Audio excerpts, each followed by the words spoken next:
Hi, everybody. I'm Jim Rohn. What a pleasure it is for me to come and visit with you for just a few minutes here today. Tell you briefly a little bit about my story and share some ideas that might be beneficial. I've lectured in some high school classrooms in California and Arizona and some universities and colleges, Pepperdine University, San Diego State, Arizona State University. And so I've had a chance to talk to kids that are interested in themselves and interested in their future, interested in America, interested in what they can do with their lives, and listening to stories that might be beneficial. And I don't have a chance to, visit all of the schools and universities around the world, so this is a great chance for me by video to have a chance to tell you my story. Just briefly, let me tell you my story. I grew up in Idaho, farm country. My father still lives on the old homestead where I grew up, southwestern Idaho. He'll be 91 his next birthday, and I'm very proud of him. I went to high school. I graduated. I went to college 1 year. Halfway through my second year, I decided I was smart enough, so I quit. One of my major mistakes. I should have stayed in school. But I thought, heck, I'm smart enough to get a job. And back then I thought, that was it. If you're smart enough to get a job, what else would you need? Found out later, a big mistake. But anyway, I quit school at age 19, went to work. A little while later, persuaded a beautiful young lady to marry me with a lot of fancy promises. And fortunately for me, we got married. A little while later, I started my family. And I'm out there working hard, doing the best I thought I could. But year by year, I kept falling a little further behind, buying a little more than I could conveniently pay for on time. And the creditors are finally starting to call saying, hey, you told us the check was in the mail. I'm not feeling at all good about that.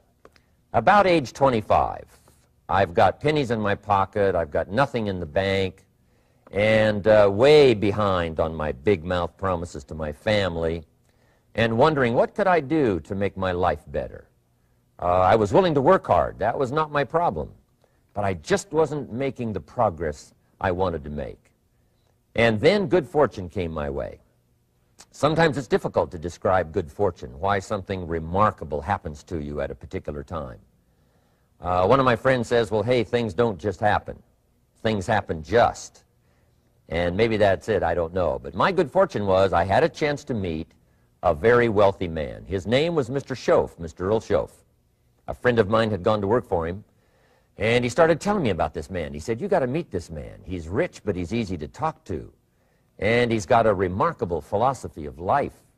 And he kept going on, and I thought, well, I've got to meet this man. So shortly after that, I had a chance to meet this Mr. Schoaf, and I was impressed. He was rich. He was easy to talk to. Within a few minutes, I was dazzled. And I said to myself, I would give anything if I could be like that, rich and easy to talk to. What would it take? And then I thought, if I could just get around somebody like him, and if he would teach me and coach me, I would do it all. And that was my good fortune. A few months later, this wealthy man, Mr. Schoaf, hired me and gave me a job, and I went to work for him, and I spent the next 5 years in his employ. And then, unfortunately, at age 49, he died. But I got to spend 5 years with this remarkable man, his last 5 years of his life, and the first 5 years of my new life. And my dream came true during that 5-year period. This man took the time to teach me and coach me. He taught me the books to read. He taught me the disciplines, and he taught me the skills. And he taught me the changes to make in my language and personality. And the things he shared with me during that 5 years changed my whole life. Changed my income, changed my bank account, changed my future. I've never been the same. By the time I was 31 years old, I was a millionaire. So he taught me economics as well. So how lucky can you get to meet the right person at the right time who takes the time to share with you ideas that can change your life? A lot of rich people, right, don't take the time, but he did, and he also had the ability. Some people want to share their experiences, but they don't quite know how to say it. But he had it all, and he used language that I could understand, and those ideas greatly affected my life. I wish he was still alive today. If he was, I'd be calling him today one more time, thanking him for the time he spent with me sharing his life and his experiences that so dramatically affected my life. Then, how I really came to be invited to speak to you today. 30-plus years ago, I was living in Beverly Hills, California. And a friend of mine one day said, "Jim, you've got to come and tell your story to my service club." He belonged to the Rotary Club. And he said, "I know your story. Idaho farm boy makes it to Beverly Hills." But he said, "I know my club members would love to hear your story. Would you come and at our breakfast meeting and tell your story?" And I said, "Okay." So I arranged a little talk, went and shared my story that morning, and guess what? They liked it. And my phone rang. Another club called and said, "Would you come and tell us that story?" My phone rings. Another club calls, said, "We've heard about your story. We have a luncheon meeting. Would you come share your story?" First thing I know, I'm spending a little piece of my time giving these breakfast talks and luncheon talks. And then one day, a man who heard my talk about 3 times said, "Would you come and talk to my management and salespeople?" He said, "I've got this little company going, and he said, if you would spend some time talking with my management and salespeople, I'd be happy to pay you." And I thought, wow, wouldn't that be something? Tell my story and my experiences and get paid? He said, "I'd be happy to." Little did I know, that was the beginning of a whole new, brand new adventure for me in sharing my story in speeches and talks and seminars and lectures. And now this business, it's become one of my most flourishing enterprises, takes me around the world. I went to many countries just this year, had my largest audience early this year in Spain, 12,000 people, 10 different languages being translated at the same time, the whole audience with the earphones on. It's interesting when you lecture with multi-languages. You know, when you hit the punchline, you know, the Spanish laugh first, and then the French get it, and then finally the Italians get it, and last the Germans finally get it. And then I say, "Hey, the Germans finally got it. I guess we can continue." You know, some languages take longer to translate than other languages. But what an exciting adventure for me. I was in Israel this year. I lectured in France, my first trip to Prague, Czechoslovakia, Lisbon, Portugal. Last year I was in London lecturing. Happened to be there the same night Pavarotti was singing in London. So, a big dilemma for the people in London. Shall we go see Jim Rohn or shall we go listen to Pavarotti? Well, I must admit he had more people than I did, like 150,000 more. He did a free concert in Hyde Park, and they expected 250,000, but only 150,000 showed up because it rained. And they all got soaked from Prince Charles on down, but they sat in the rain and listened to Pavarotti. I would have been happy that evening, right, to cancel my seminar and go sit in the rain and listen to Pavarotti. Anyway, he and I have agreed now not to appear in the same city on the same day anymore. Not really, but how exciting for me to be able to travel all around the world and share my story. And then especially to have this chance today to come and visit with you. And when I get a chance to speak at a high school class or a university class, I'm always excited about it. I'm limited in time, so I wanted to use this way to come and share my story with you and some ideas that might be helpful in your career for the future, in your now busy life as a student, and then wherever you find yourself in the years to come. Some of the things I'm going to share with you, I want you to remember for a long, long time, because the ideas I want to translate for you drastically affected my life. And if I can share now and affect your life, and you write me a letter or tell me in person someday, "Mr. Rohn, I listened to your video and I watched it carefully, and sure enough, some of the ideas that you shared greatly affected me, and here's what's happened to my bank account, here's what happened to me in school, here's what's happening to my future," that'll give me great, great satisfaction. So the man who shared with me ideas that changed my life, I want to share with you 3 of those basic subjects. When I met him, I was 25 years old, and when I first got acquainted with him, I used a lot of excuses as to why I wasn't doing well. And he said, well, tell me a little bit about your story. And I told him, you know, I was behind on my bills, had pennies in my pocket, nothing in the bank, that I was embarrassed about being behind on my big mouth promises to my family.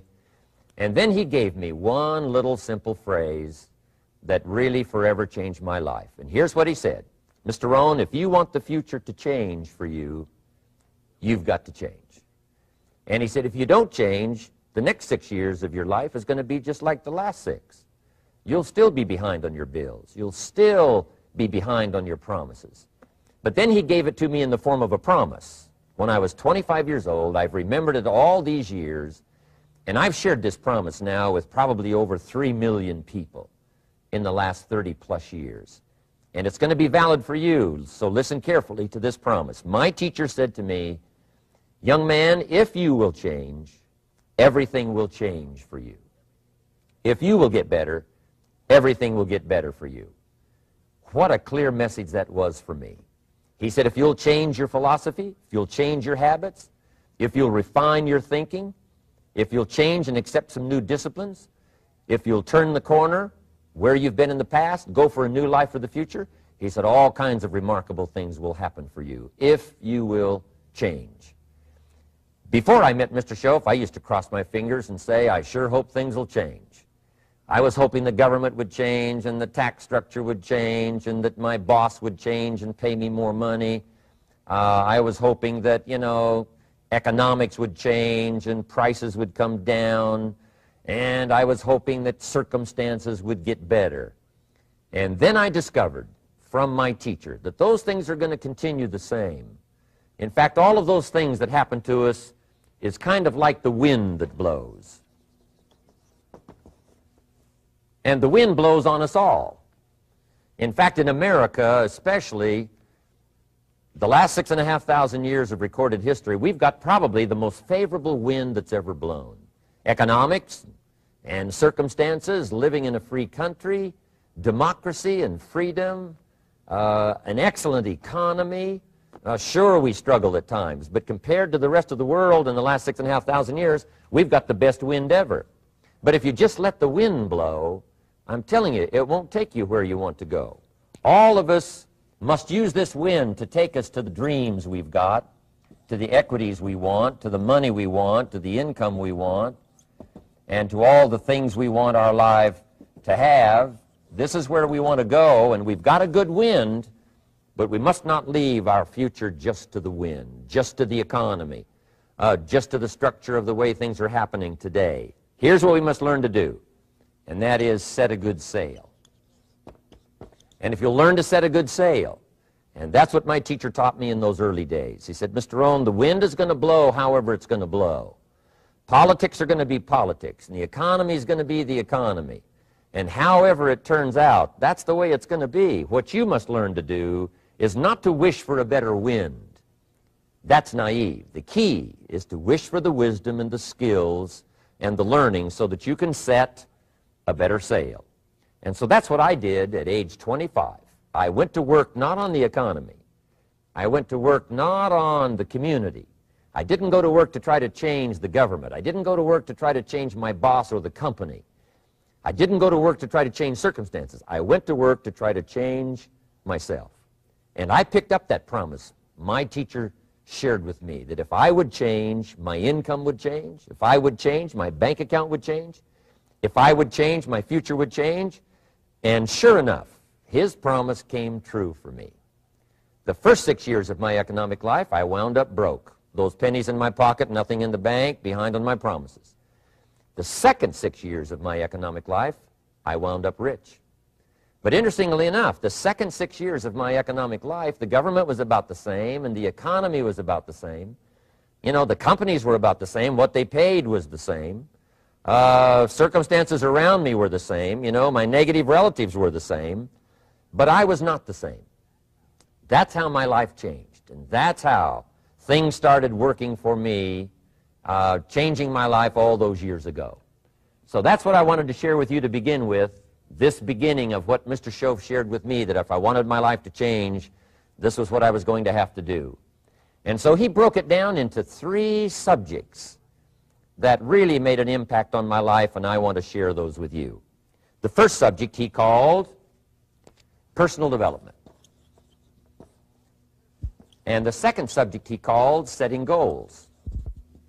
And the third was how to become financially independent. And I'd like to give you just a few clues from those three major subjects that so dramatically affected my life.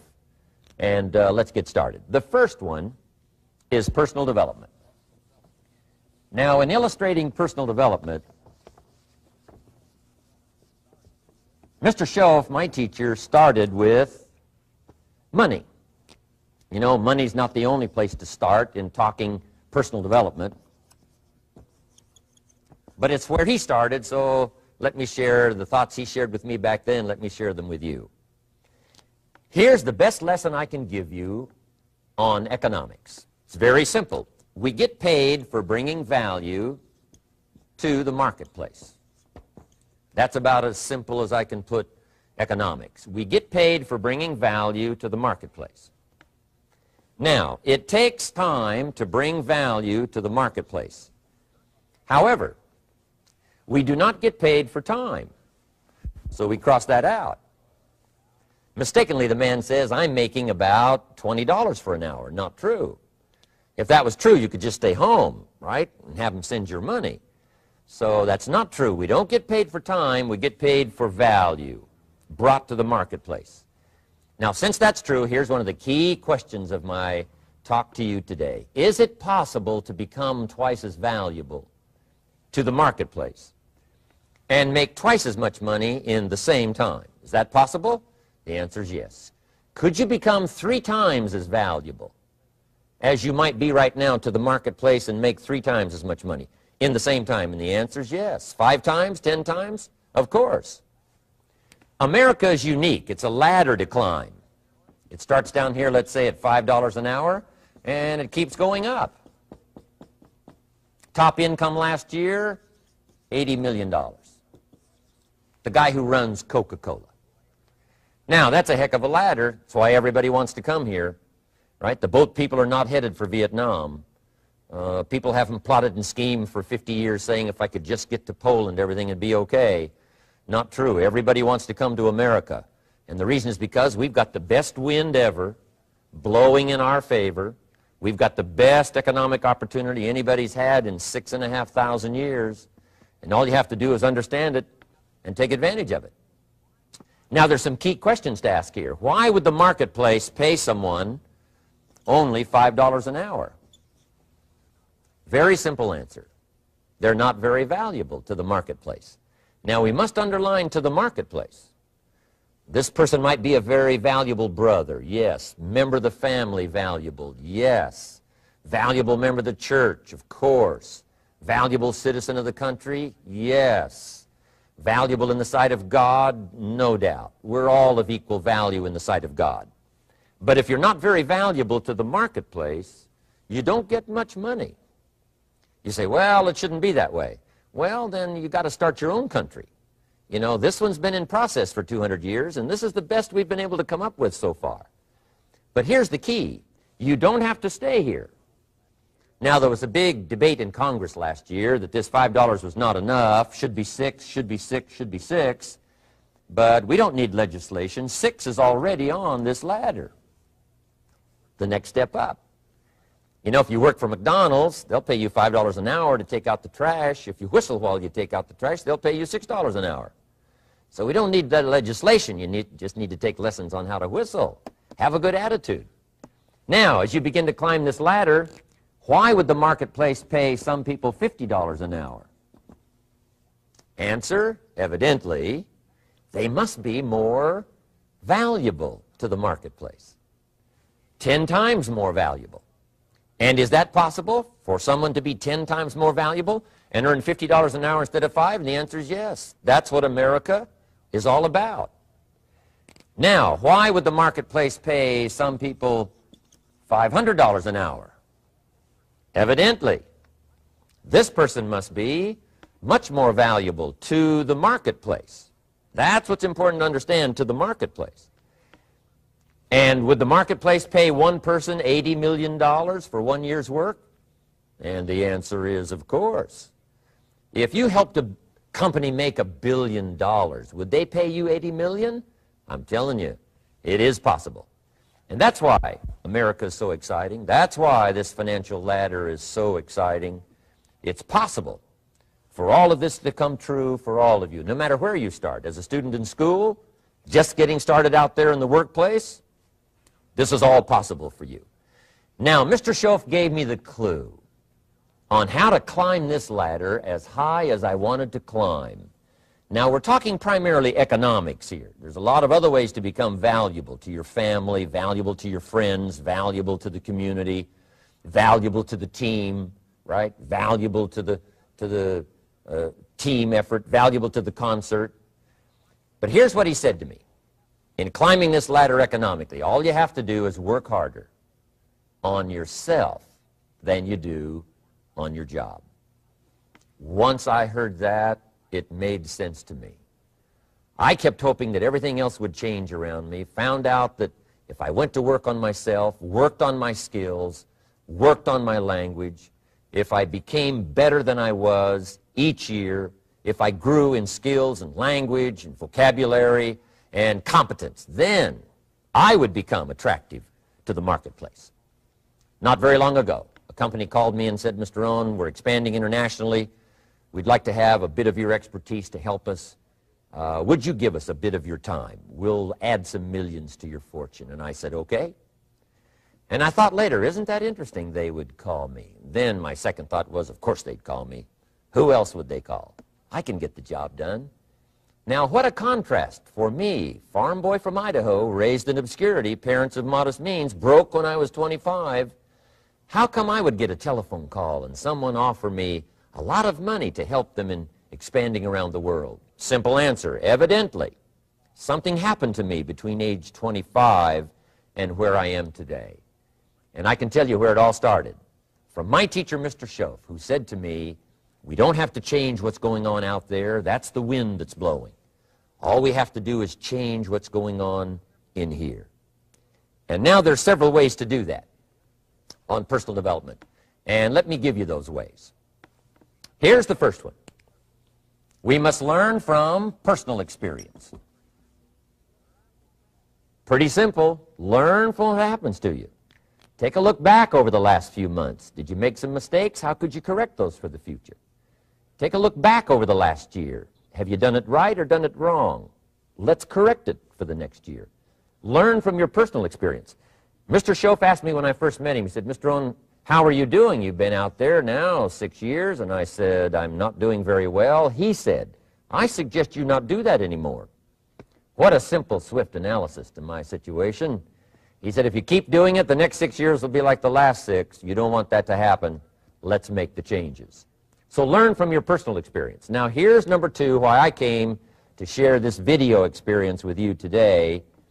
And that, I call it OPE, other people's experiences. That's me, other people. That's your teacher, other people.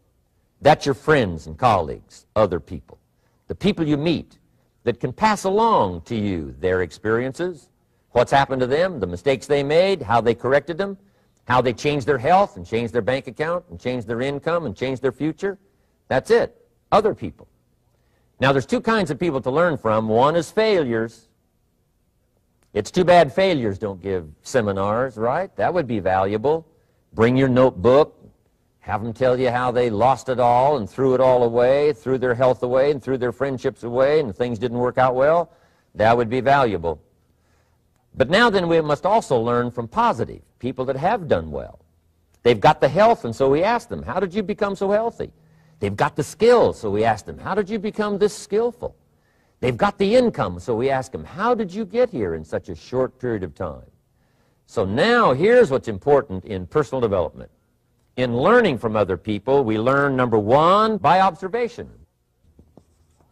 We learn what we see. We watch people that are successful in what they do. In sports, we watch their disciplines. In business, we watch their disciplines. By observation, what we can see. The reason I created this video is something that you could see someone's experiences translated for you. Second, we learn by what we hear. I've got some of my lectures on cassette tapes, so you can take them with you wherever you go and learn by listening. Turn your car into a mobile classroom and listen. And then listen to the sermon on Sunday morning. Listen to the lectures. Listen to the teacher. Listen to someone who's got something good to say. And then number 3 is vitally important on personal development, and that is read all the books you can possibly read in your lifetime. Mr. Schoaf got me started on my library. I've got one of the better libraries. Haven't read everything in it, but I feel smarter just walking in it, my library. At least I was smart enough to buy it. Now I got to be smart enough to read it. Then, of course, I got to be smart enough to decide what's valuable and then do it. But this one is very important. Become a good reader. Some books that helped change my life. Mr. Schoaf recommended, of course, the Bible.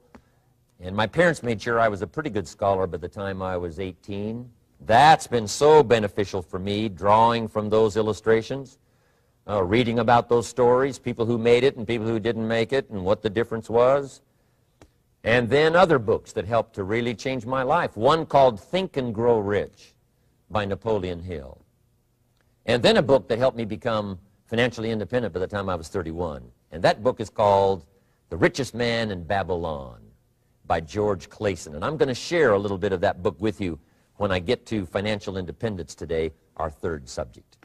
But I started reading the books, attending the classes, making sure that I got in front of people that had something good to say. And then I started keeping a journal. One of the major things my teacher taught me was to keep a journal. He said, don't trust your memory. If you hear something good, just make a little note and write it down. Now, at first I took, notes on pieces of paper and torn off corners and backs of old envelopes. And it didn't serve me well, thrown in a drawer. Then I learned to keep a journal, a bound copy of all my notes. So I would suggest you do the same. Things that impress you, a poem that impresses you. When you attend a class, some of the ideas that impressed you, jot them down. You read something in a magazine, right? Some ideas. Take those out, put them in your journal. Keep a good journal the rest of your life. This will serve you well. My journals make up a significant portion of my own library. And if you saw my library and saw my journals, I tell you what you'd have to say. This is the library, and these are the journals of a very serious student. No wonder Mr. Rohn is invited to lecture and speak on his experiences around the world. So I want the same thing to happen to you. Value captured that you can resort to later. Go back over it and review it and let it become valuable to you. So that's my first subject, personal development. Work harder on yourself than you do on your job. Develop the skills. Learn the lessons. Take the classes. Absorb all that is being taught to you these days.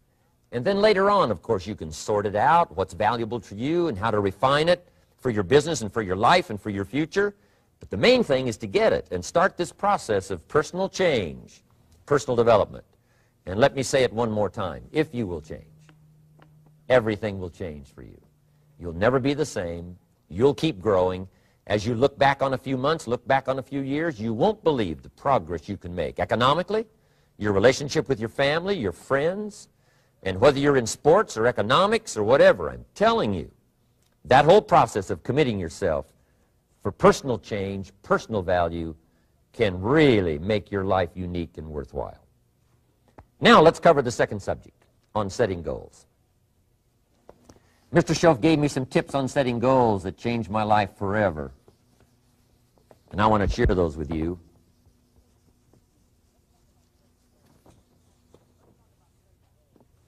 So let's talk about setting goals, and I also want to tie it to personal development, and you'll see how I'm going to do it as I progress here. Setting goals. We need to take a look into the future. There are 4 things to consider in terms of attitude. One is how you feel about the past. Best advice I can give you on that is treat the past as a school. Let it teach you the mistakes you've made, the things that went wrong, the things that didn't work.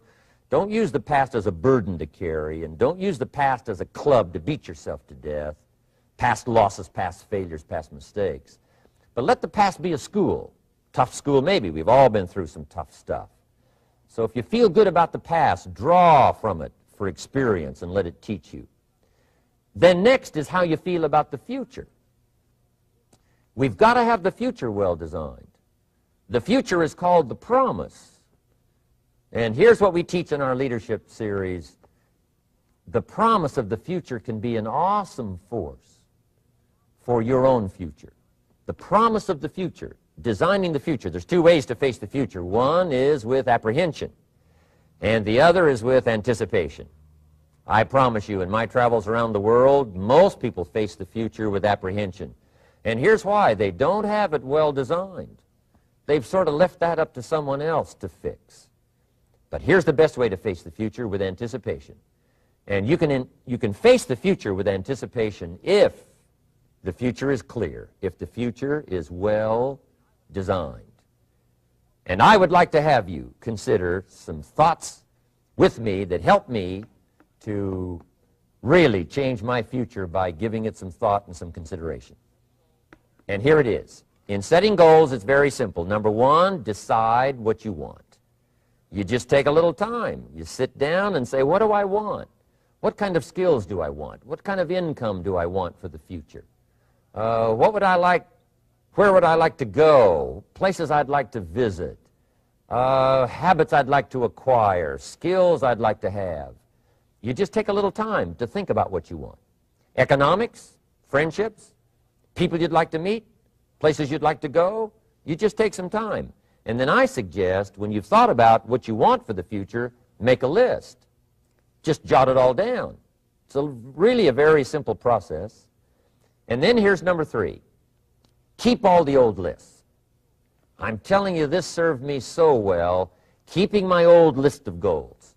I look back now 10, 20 years ago at goals I set, lists I made, and I smile now because here's what I thought was so important, 20 years ago.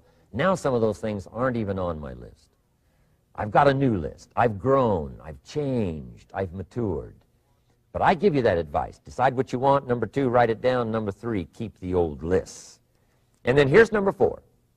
When you get something that's on one of these lists, check it off. Part of the fun of having a list is checking it off.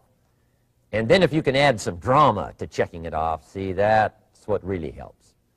I set a goal to go to Spain many, many years ago. And when I finally made my first trip to Spain, I had that journal with me that had that list in it. And while I had my journal on my lap, waiting for the wheels to touch down in Madrid, I waited until the wheels touched the runway, and I checked it off. Just adding a little drama. So, part of the fun of having a list is checking it off. Now, here's what's important about the lists and designing your future. If the future gets clear, the price gets easier. Because you got to remember, for every promise, there's a price to pay. Everybody's got to pay the price. Everybody's got to do the deal. Everybody's got to do the disciplines. Everybody has to pay. But here's what I've discovered. If the promise is clear and powerful, the price is easy to pay. The price is some classes. The price is a few books. The price is a few disciplines. The price is finding something that'll make your life better, make you grow, make you change, make you develop. So the first part of the key is to design the promise. Then, what is the price to pay? I'm telling you, the price will be easy. Anybody in my audience can pay it, no matter where you are, where you come from. Color doesn't matter, religion doesn't matter, where you grew up doesn't matter, circumstances don't matter. I'm telling you, if you'll make the promise of the future clear for yourself, the things you want, the places you want to go, the things you want to have, the person you want to become, the skills you want, the homes you want, the future you want, the friends you want, all of the values of life that you could possibly want. If you'll make that clear, make those lists, and be serious about it, I promise you it's an easy price to pay. Anybody can pay it. And the best advice I can give you is, if I can do it, you can do it. Farm boy from Idaho, raised in obscurity, I changed my life, turned it upside down, turned it all around, found economics, found future, found promise, and if I can do it, you can do it.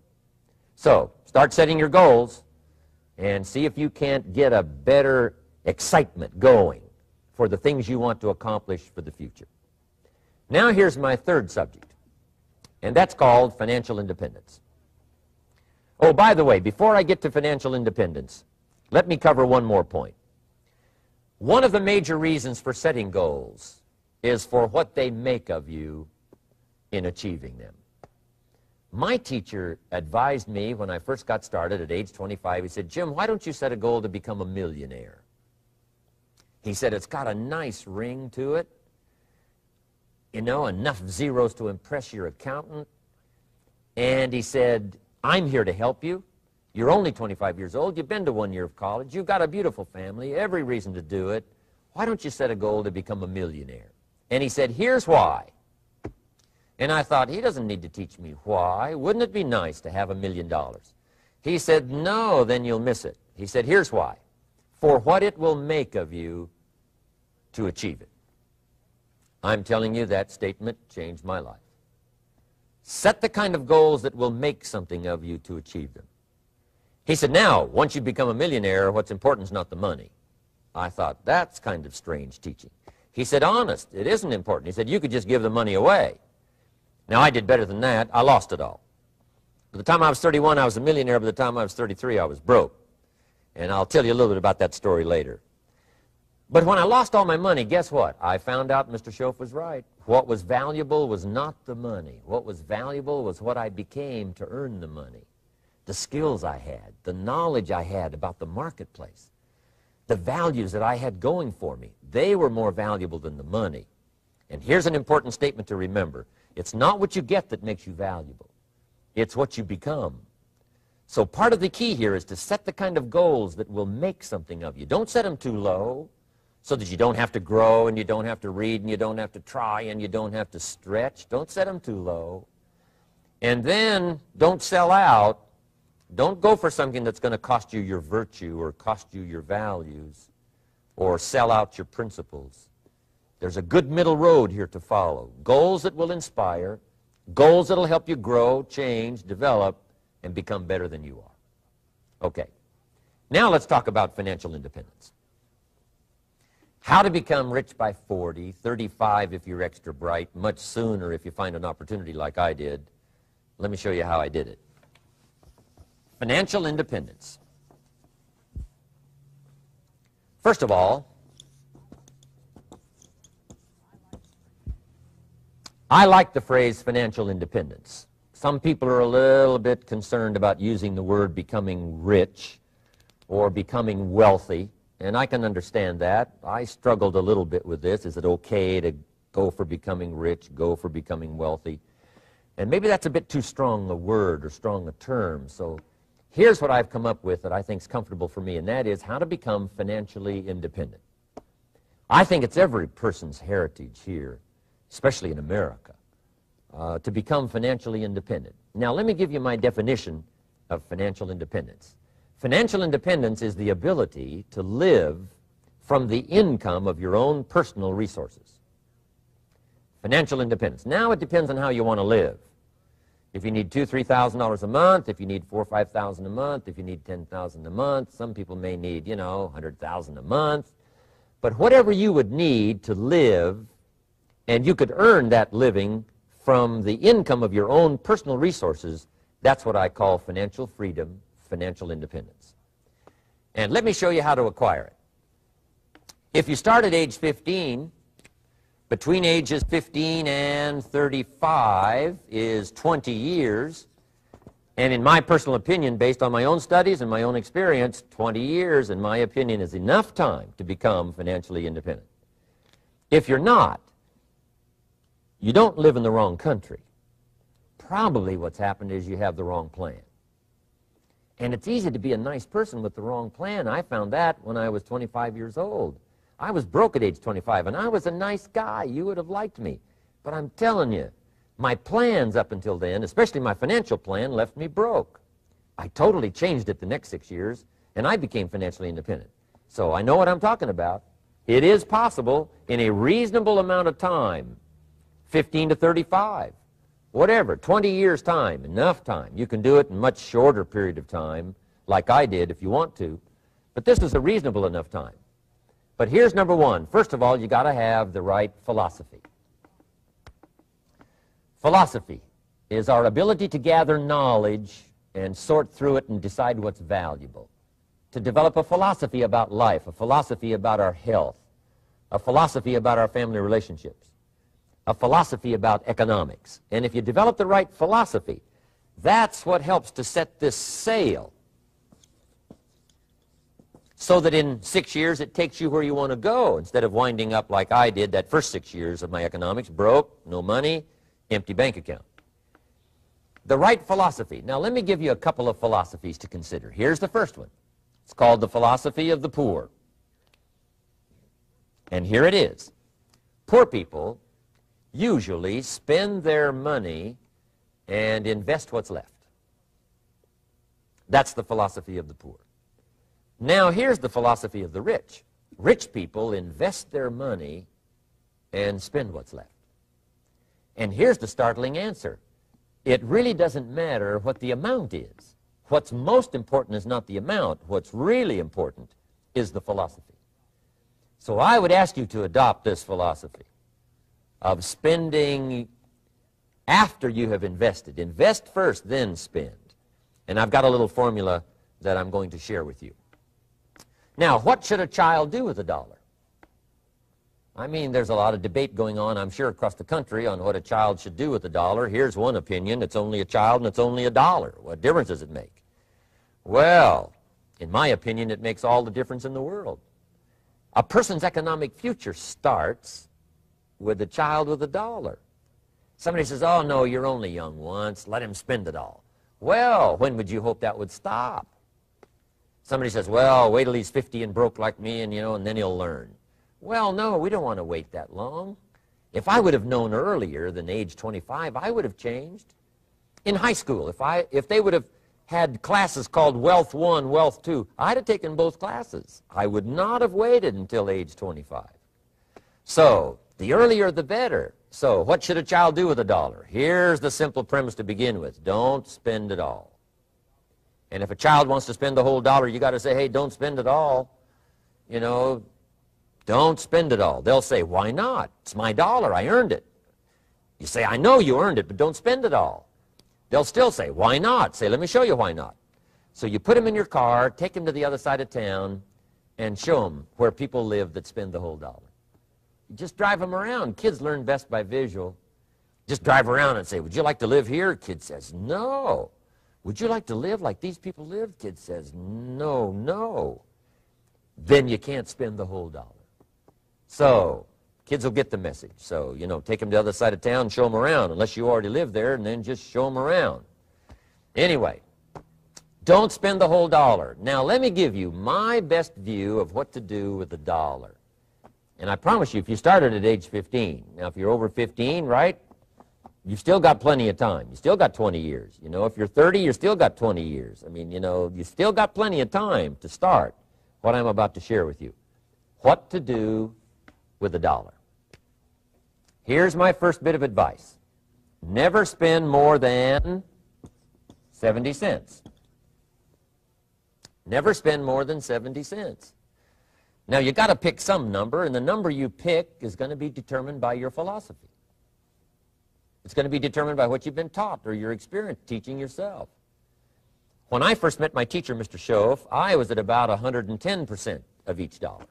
I'm down at Budget Finance, hawking my furniture and my car one more time. And then I learned a whole better formula for financial independence. Number one, don't spend more than 70 cents. Now, kids say to me, well, okay, what do I do with the other 30 cents? And here's what I teach them. 10 cents for charity.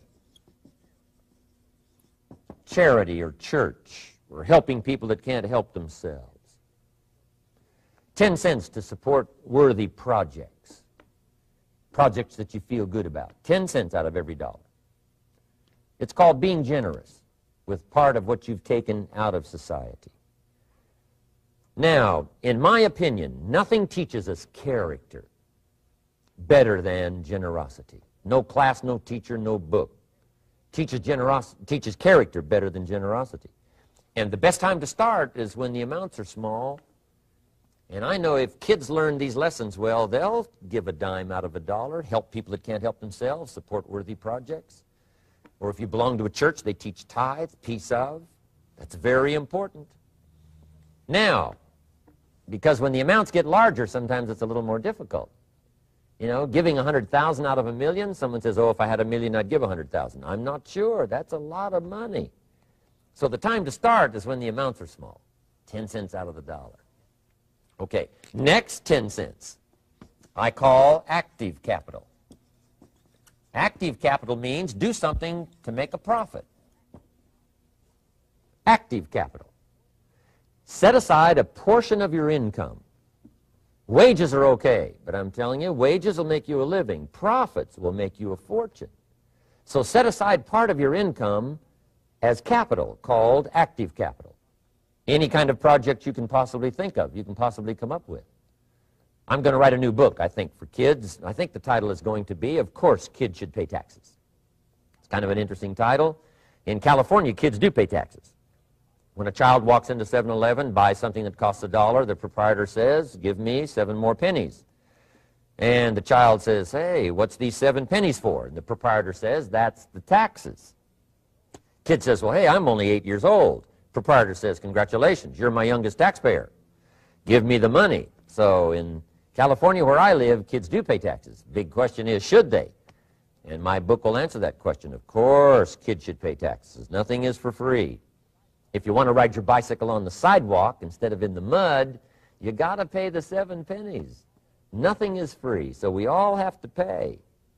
So, 10 cents out of your living, out of the money you earn, set aside for capital. Capital to try your best to show a profit. And in my book, it's going to be all kinds of ways kids can make money, right? 2 bicycles, one to ride and one to rent. I mean, you know, it doesn't take long to figure out some enterprise that'll start making a profit. Then you must jot this down if you're taking notes. Profits are better than wages.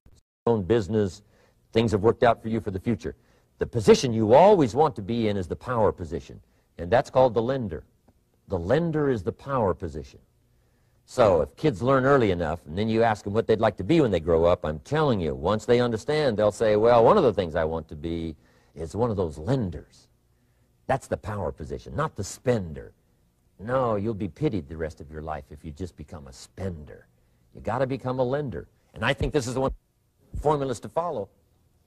10 cents out of every dollar. Let someone else use it. Be the lender, power position. Then try to show a profit. Can't we teach our children how to take $1, search the neighborhood, find a broken wagon, pay $1 for it, bring it home, you know, clean it up, sand it until it's clean, paint it red till it shines, straighten out the wheels till they're true, take it back to the neighborhood, sell it for $5? Anybody can do that. Now, does the child deserve $4 profit? And the answer is yes. Society now has a mended wagon. And that's what America's all about.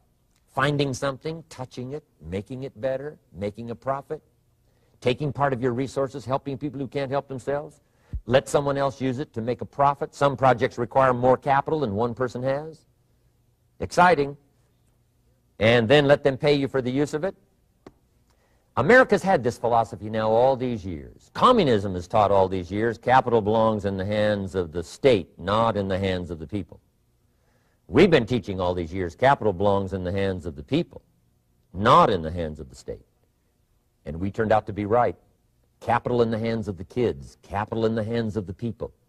Enterprises that make a profit, enterprises that grow. It's the hope of our future. So that little simple formula, I hope, will help you. Now, one more key on financial independence, and that is attitude. Attitude. Here's number one. I used to say, I hate to pay my bills. My teacher straightened me out on that. He said, let's see, Mr. Rohn, what you hate to do is pay $100 on an account and reduce your liabilities and increase your assets. I said, well, no, not if you look at it that way. He said, well, it all depends on how you look at it.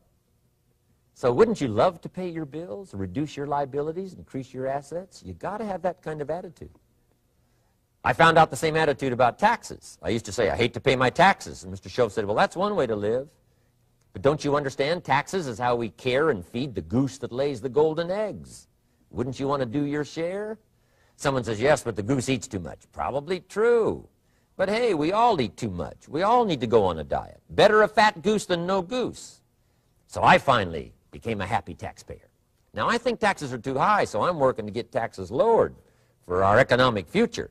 But then whatever they turn out to be, I gladly pay, do my part, because that's what makes the whole system run, each of us doing our part. Now, I want these three subjects to be valuable for you. I want them to have meaning for you.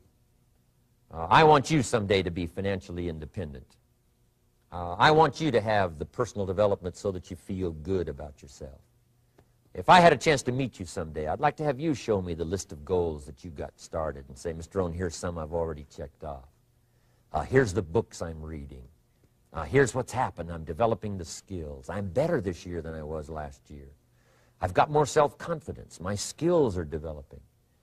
That's what I want for you, and that's why I took the time to come and share in this video message with you. I do seminars all around the world, but this is one way that I can reach out and touch you in case you can't come to my seminars, wherever I am. Maybe this video will reach you somewhere, and it'll have an impact on your life. And what I'd like to do is later hear about it, a letter, phone call, or to have a chance to meet you in person. And now I'd like to leave you with these 4 questions called questions to ponder. These questions were valuable for me, and I want to make them valuable for you. Here's the first one, why? We all ask why we should work this hard, why take that many classes, why go to school that many years, you know, why take the notes, why read the books, why work that hard, why put yourself through the push-ups and the disciplines, why? Good question, why? Best answer to why, I think, is the second question. Why not? Why not see how many books you can read, how many classes you can take, how many skills you can develop? Why not see how valuable you can become to the marketplace and to your friends and to your family? Why not see what you can make of yourself? Why not see how far you can go, how much you can see, how much you can earn, how much you can share? Why not? That's the heritage all of us have, in America especially, is to see what we can make out of our lives now that we've been given this extraordinary opportunity. Now, my third question I'd love to ask you in person. But since I can't do it in person, I want to ask it of all of you. But I want you to take it personally. And my third question is, why not you? Why not you? With good self-esteem. Why not you starting to change and setting goals? Why not you starting to make progress toward financial independence? If I can do it, you can do it. I wished I had a lot more testimonials here today besides mine. A whole steady stream that would come by and tell you their story. Someone who started with nothing, finally run a big enterprise. A mother who was on welfare, now she owns her own business. In addition to my story, I wish I had a lot more. And if all of them told their story, guess how they would probably wind up their story? They'd probably say, just like me, why not you? If we can read, you can read. If we can change, you can change. If we can figure it out, you can figure it out. If we can turn it around, you can turn it around. There isn't anything you can't accomplish. That's what those testimonials would say. And so I want to say it to you personally. Why not you? You've got the brains, you've got the stamina, you've got the vitality, you've got the interest, you've got your life ahead of you, you've got the future. You can do it. If anybody can do it, you can do it. If one of us can do it, hey, we all can do it. And now here's my last question. Why not now? This is a good time. As the 20th century starts to wind down, a few more years as we get ready for century 21, what a good time to set your goals, work on yourself, work on your skills. What a good time to get it together. What a good time to start this process. Personal development, growing, changing, developing, having a good plan for your money and for your life and for your future. Why not now? And I hope I have a chance to see you one of these days and share with you the experience, the reaction, the response you might have had from my message today. And until I get a chance to see you on this side of the world or the other side of the world, in some school or some seminar, or maybe I'll come and speak for a company that you work for someday, I hope I get a chance to meet you. Until then, I wish you the best. I want all that I've gotten to be yours and much, much more. God bless. Goodbye.